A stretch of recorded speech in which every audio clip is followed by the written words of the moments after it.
ये चुनाव जो है भारतीय जनता पार्टी ने नहीं लड़ा है, ये चुनाव को भारत की सेना ने लड़ा है।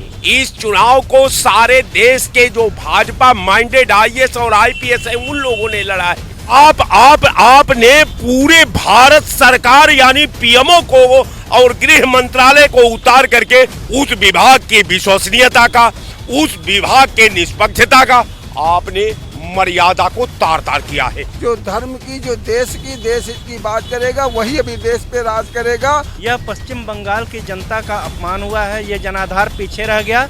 ये कूटनीति या राजनीति जो भी हो रहा है हमारे देश में उसको निष्पक्ष होना चाहिए। नमस्कार, आप देख रहे हैं जनमत न्यूज और मैं हूं आपके साथ ज्योति कनौजिया। बता दें कि पश्चिम बंगाल में बहुमत की सरकार बनाई है बीजेपी पार्टी ने, और जिसको लेकर यहां लखनऊ राजधानी में भाई उनके कार्यकर्ता समर्थक पूरी तरीके से जोश में दिख रहे हैं, आतिशबाजी कर रहे हैं और ढोल नगाड़ों से पूरा उत्सव मना रहे हैं। अब इसको लेकर मेरा सवाल यही है कि बंगाल में जिस तरह से मुख्यमंत्री ने प्रचार के दौरान कहा था कि सत्ता में आते ही वो घुसपैठियों को बाहर निकालेंगे और क्या नया बदलाव करेंगे, इसको लेकर हमारे साथ कुछ लोग बातचीत करने के लिए मौजूद हैं, उनसे जानते हैं इस पर उनकी क्या राय है। सर, कैसे देख रहे हैं? बिल्कुल, भारतीय जनता पार्टी ने कहा कि साहब हम बंगाल में सरकार जब मेरी बनेगी तो जो 90 लाख निर्वाचन आयोग ने चिन्हित किया है, 90 लाख लोगों को ये बाहर निकाल करके भेज देगी। ये उग्रवाद, नस्लवाद, आतंकवाद और घुसपैठिया 2014 से भारत सरकार बाहर कर रही है। क्या लगता है कि पीएम मोदी ने जिस तरह से प्रचार के दौरान बोला था कि जैसे ही वो सत्ता में आएंगे वो घुसपैठियों को बाहर कर देंगे, बांग्लादेशियों को निकाल देंगे। देखिए, ये चुनाव जो है भारतीय जनता पार्टी ने नहीं लड़ा है। अच्छा, ये चुनाव को भारत की सेना ने लड़ा है।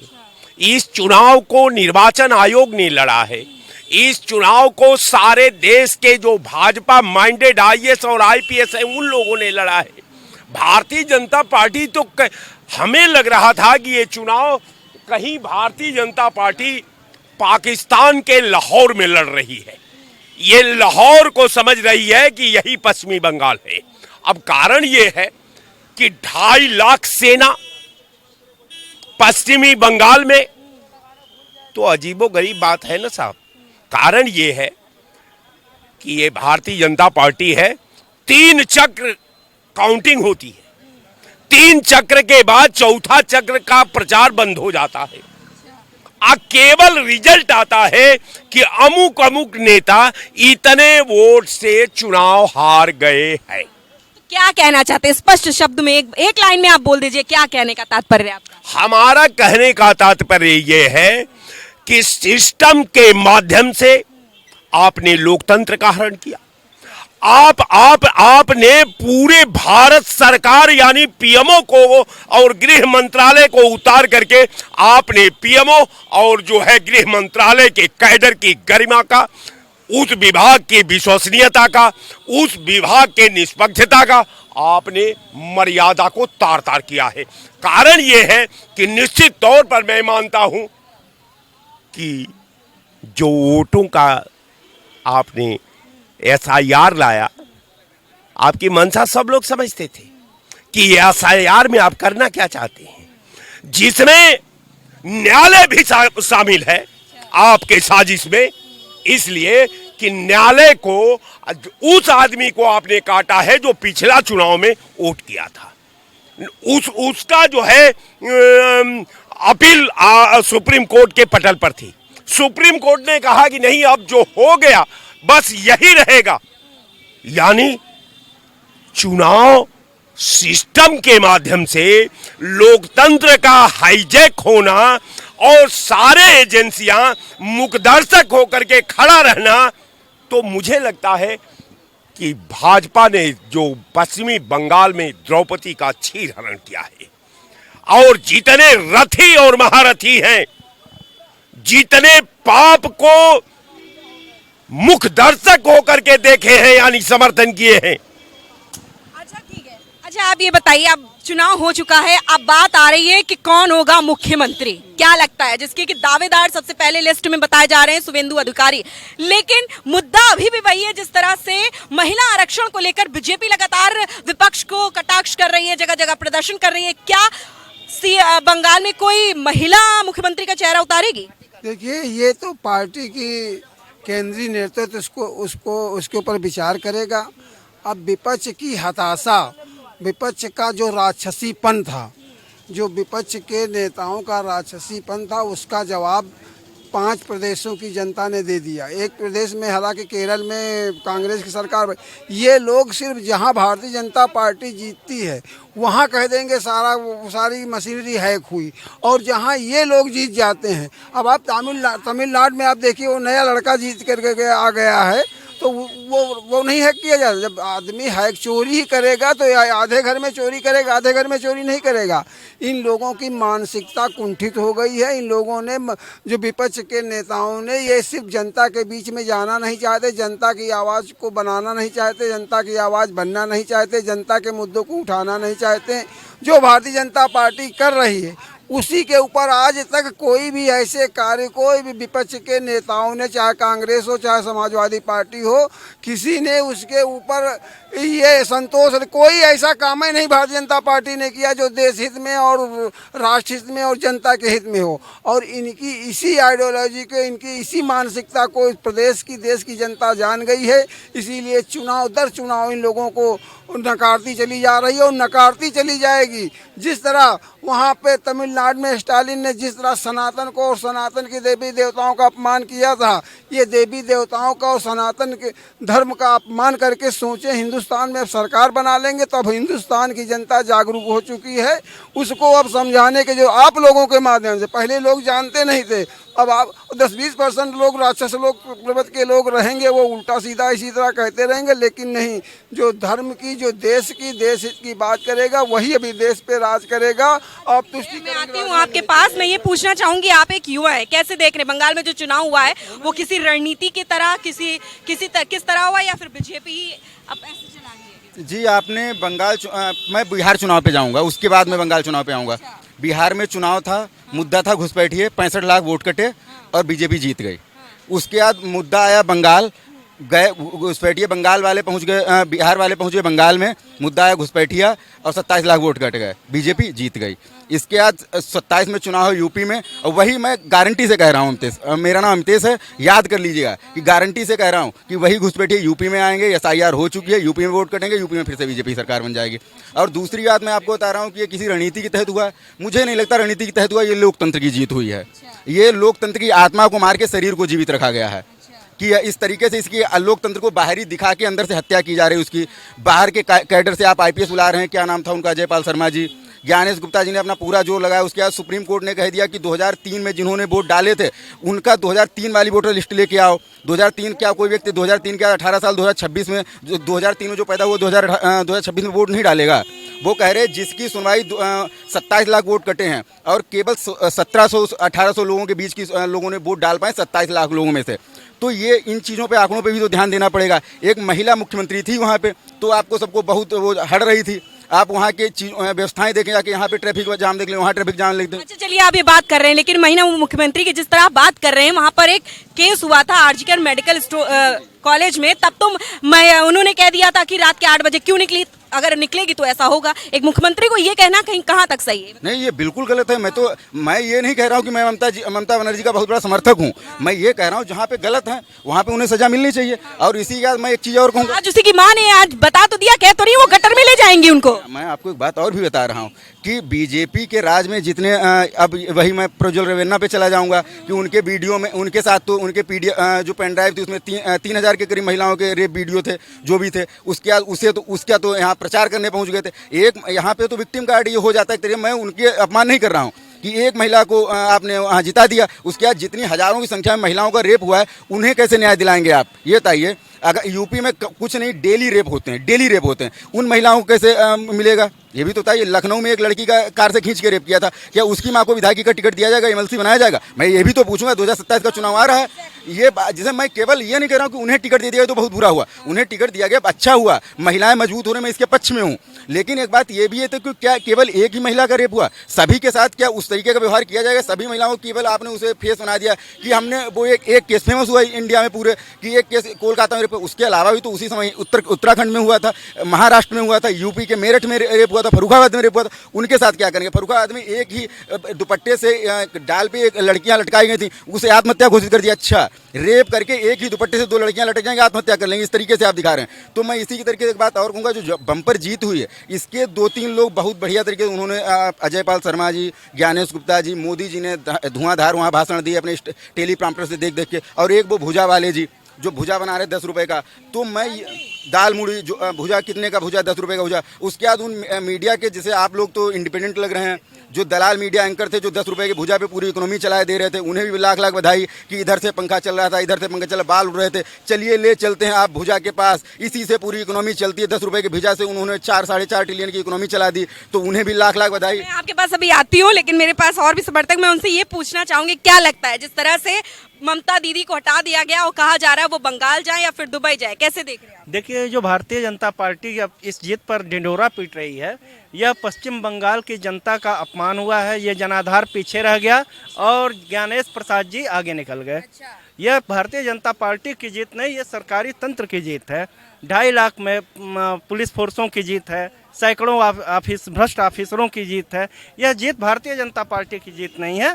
और अगर भारतीय जनता पार्टी महिला के पक्ष में है तो मैं पूरी आशा करता हूं कि एक महिला मुख्यमंत्री को बनाने का कार्य करेगी। कैसे देख रहे हैं, क्या कुछ कहेंगे बंगाल चुनाव को लेकर? जिस तरह से बहुमत 3 राज्यों में प्रचंड जीत बनाई है, क्या कहेंगे? बंगाल में ममता जी चुनाव बढ़िया से लड़ी हैं। बाकी आगे तो देख ही रहे हैं आप, बिल्कुल शासन प्रशासन और सारी व्यवस्था, और ये जो विपक्ष में चुनाव लड़ता है उनके निगरानी में चुनाव होना चाहिए, ताकि उनकी भी मर्जी वहाँ होना चाहिए, चाहे एजेंट से लेके, चाहे गिनती से लेके, चाहे सुरक्षा के साथ में उनके एजेंट रहना चाहिए। तो ये टेक्निकल के हिसाब से सारी व्यवस्था को अब दर्शाना देश में कि ये निष्पक्ष चुनाव हो रहा है। इस तरह से देश का चुनाव है। ये वो राजाओं को नहीं है कि मार काट कर राज ले लेते थे, देश को कब्जा कर लेते थे। ये कूटनीति और राजनीति जो भी हो रहा है हमारे देश में, उसको निष्पक्ष होना चाहिए। क्या कहेंगे भैया?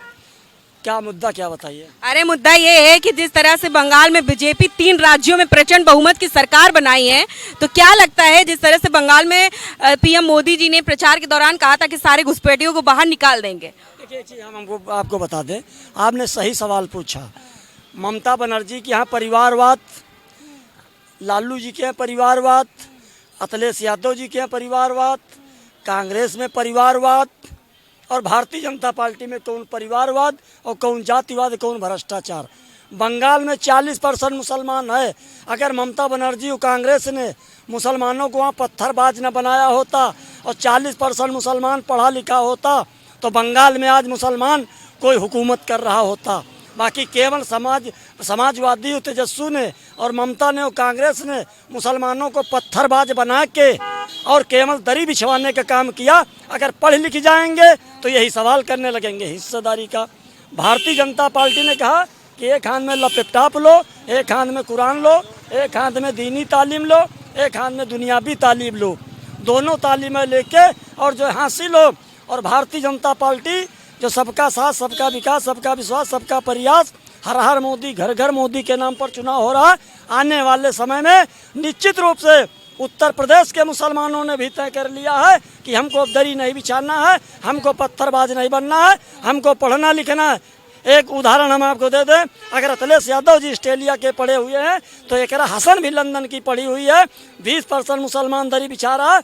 3 बार माननीय मुलायम सिंह जी को मुसलमानों ने मुख्यमंत्री बनाया, 1 बार रक्षा मंत्री बनाया, 1 बार अखिलेश जी को भी मुख्यमंत्री बनाया, 1 बार आप एकरा हसन भी लंदन की पढ़ी हुई है, बालिस्टर जो कैराना की सांसद, उसको भी 1 बार आप मुख्यमंत्री बना दीजिए। तो हम जाने मुसलमानों के हित से हमारी ही टोपी पहनते और हमारी ही फोटो खिंचाते और हमारी ही गर्दन काटते और कहते तुम्हारी भाजपा दुश्मन है तुमने। लेकिन सपा तो कहती है कि जो है जो मुसलमान हैं वो बीजेपी वाले वो मुसलमान का विरोध करते हैं, उनको उनके साथ न्याय नहीं करती। यही अपराध है जो हम एक आवास हमको सरकार ने दिया है, 1,40,000 पाए हैं, एक चवन्नी की कटौती नहीं है।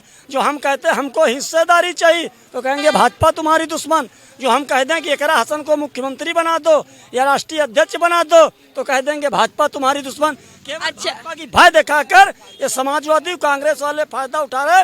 और अखिलेश जी 27 में 27 नहीं आएंगे, मुसलमान जाएंगे तो भारतीय जनता पार्टी में जाएंगे। क्या लगता है अखिलेश जी आएंगे या नहीं आएंगे? अखिलेश जी का तो अब सोच लिए सब हालत ख़राब है, वो अब 27 में आने वाले नहीं। आप देख लें जिस तरीके से बंगाल का चुनाव हुआ है और जिस तरीके से तमिलनाडु का हुआ है और असम का हुआ, जहाँ पर 40% मुसलमान थे वहाँ पर भी भारतीय जनता पार्टी जीत रही है। अब सोचने का विषय हो गया कि अब जो लोग हिंदू समाज को या सनातन समाज को गाली दिया करते, जैसे स्टालिन दिया करते थे कि हिंदू कहते थे हिंदू को ये तो कोरोना है, ये तो मलेरिया है, आज हिंदू समाज एकजुट हो गया है। अब वो कहीं नहीं कोई रुकने। अब जो लोग मुस्लिम तुष्टीकरण की राजनीति करते थे कि हमारे पास तो मुस्लिम वोट बैंक है, वो हम कुछ हिंदू पा लेंगे, वो आ जा, अब उल्टा हो गया है। अब हिंदू वोट बैंक बन गया है, जो हिंदुत्व की बात करेगा वही राज करेगा। आज बंगाल में देख लीजिए, कहते थे कि 30 से तो हम शुरू होते हैं, कहते 30% से टीएमसी शुरू होती है। उसका हाल देख लीजिए, क्या तुष्टीकरण की राजनीति करते थे, अराजकता की राजनीति करती थी, भय की राजनीति करती थी। भारतीय जनता पार्टी राष्ट्रवाद की बात करती, भारतीय संस्कृति की बात करती, भारत को विकसित राष्ट्र बनाने की बात करती है। लेकिन वो राहुल गांधी का कहना है कि ये सब एसआईआर करा कर उन्होंने चुनाव चोरी किया है। राहुल गांधी को मैं गारंटी से कहना चाहिए, मुझसे डिबेट नहीं कर पाए, वो तो बात कर रहे हैं भारतीय जनता पार्टी। मेरे जैसे कार्यकर्ता से वो चुनाव नहीं जीत सकते, डिबेट नहीं कर सकते। उनको तो लोग पप्पू कहते, उनकी क्या मजाल है, वो तो कुछ भी बोला। सोने के चम्मच लगा के पैदा हुए, सोनिया गांधी हुआ तो ये बात है कि सीधे प्रधानमंत्री बनेंगे। वो सभासद जीत नहीं सकते हैं, वो तो प्रधानमंत्री के, ये सब बोलना तो आम बात है।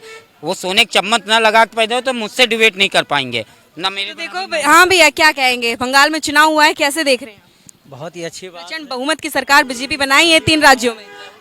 78 साल के बाद में, और जो इनका जो 15 साल का शासनकाल था इतना बेकार था कि उसका कोई जवाब ही नहीं है। वहाँ की जनता ने, खासकर महिलाओं ने जो वोट डाला है, ये हम बहुत प्रसन्न हैं। क्या लगता है, महिलाओं की बात कर रहे हैं ना, तो आपको क्या लगता है कि क्या अब सीएम फेस की बात हो रही है कि कौन होगा वहाँ का नया सीएम?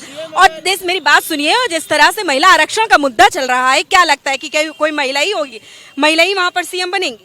नहीं, ऐसी बात नहीं कि महिला सीएम बनेंगी, लेकिन सुगंधी अधिकारी जी ने जितना प्रयास 10 साल से कर रहे हैं और जितना 2 बार ममता बनर्जी को हराया, नंदीग्राम में 16 में हराया, इस बार भी हराया, तो अधिकार हम तो यही हमारा मन रहेगा कि सुगंधी अधिकारी ही वहाँ के, क्योंकि ये अभी काफ़ी अनुभवी हैं और उन्हीं को मुख्यमंत्री बनाया जाए। बाकी जो आरक्षण की बात है, हर जगह पे वो महिलाओं के 33% मोदी जी ने बोला है उसको दिया जाएगा।